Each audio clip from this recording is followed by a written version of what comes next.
अस्सलाम वालेकुम, डॉक्टर आसमा हमजा फाउंडेशन पिंड बेगवाल सिमली डैम रोड से आपसे मुखातिब हूँ। आज का बर्निंग टॉपिक हमारे बच्चों का, लड़कियों का, लड़कों का हमारा थायराइड फंक्शन, मैल फंक्शनिंग, खराबी, थायराइड के हार्मोन में इजाफा या कमी, हाइपोथायराइडिज्म या हाइपरथायराइडिज्म है जो कि अनडिटेक्टेड था। पहले हम आज से 20 साल पहले हम सिर्फ किताबों में पढ़ते थे कि हाइपोथायराइडिज्म हो जाता है, लेकिन इतना कॉमन नहीं था। लेकिन अब एज ए गायनेकोलॉजिस्ट मैं हर दूसरी बच्ची में जो कि हमारे पास एंटीनेटल के लिए या प्रेगनेंसी के लिए है तो हम करते हैं तो उसका हाइपोथायराइड है। हाइपोथायराइड की वजह क्या है? हमारी खुराकों का नॉन ऑर्गेनिक होना, जेनेटिकली ट्रीटेड होना। हम ऑर्गेनिक खुराक की तरफ नहीं जा रहे। हमारे यहाँ बच्चों ने आसान रास्ता ढूंढा हुआ है। हम नगेट्स खा लेते हैं, हम फ्राइज खा लेते हैं, हम जंक फूड खा लेते हैं, कार्बोनेटेड ड्रिंक्स पी लेते हैं, लेकिन हम दूध पीने से गुरेजा हैं। हम ताज़ा मछली खाने से भागते हैं कि उसमें कांटे होते हैं। हम घर का बना हुआ खाना नहीं खाते। हम सरसों के तेल के खानों से नफरत करते हैं कि उससे बू आ रही है, हालांकि ऐसा नहीं है। घर का खाना हर हालात में और ऑर्गेनिक खाना बेहतरीन ग़िज़ा है। ताज़ा सब्जियां खाना, सब्जियों से हमारे यंगस्टर्स भागते हैं, वो कहते हैं जी हमें चिकन चाहिए। और ब्रॉयलर चिकन क्योंकि वो हार्मोनली ट्रीटेड है, वो हमारे जिस्म के निज़ाम के साथ उसका ट्रिगर करता है हार्मोन्स को, और वो हार्मोन्स, कुछ हार्मोन्स हमारे ऊपर चले जाते हैं, कुछ हार्मोन्स हमारे नीचे हो जाते हैं, हमारा हार्मोनल सिस्टम खराब हो जाता है। तो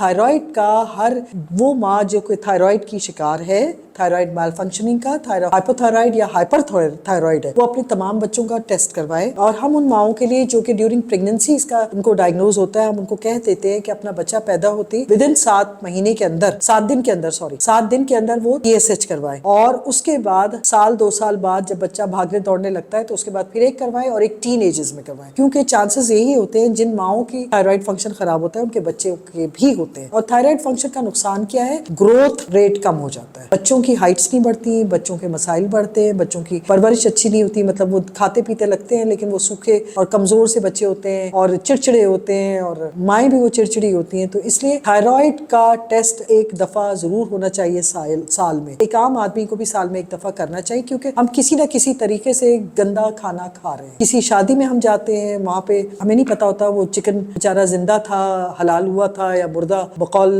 लोगों के वो ठंडा गोश्त था, तो वो उसके बाद हमारी हार्मोन्स ने तो खराब होना ही है ना। ये सोच के खाए आप खा क्या रहे हैं। वो जब सोच के आप खाएंगे कि खा क्या रहे हैं और आपको जरूरत किस चीज की है, तो फिर आपके तमाम बॉडी के फंक्शंस ठीक रहेंगे। तो थायराइड का इस वक्त के जमाने में हर साल में एक दफा हर बंदे को एक दफा टेस्ट करवाना चाहिए, जो कि T3, T4, TSH या FT3, FT4 और TSH ये जरूरी है, और ये हमारी जिंदगियों के लिए मुश्किलात बना सकता है अगर इसमें से कोई एक भी हार्मोन गड़बड़ हो जाए तो। शुक्रिया बहुत बहुत।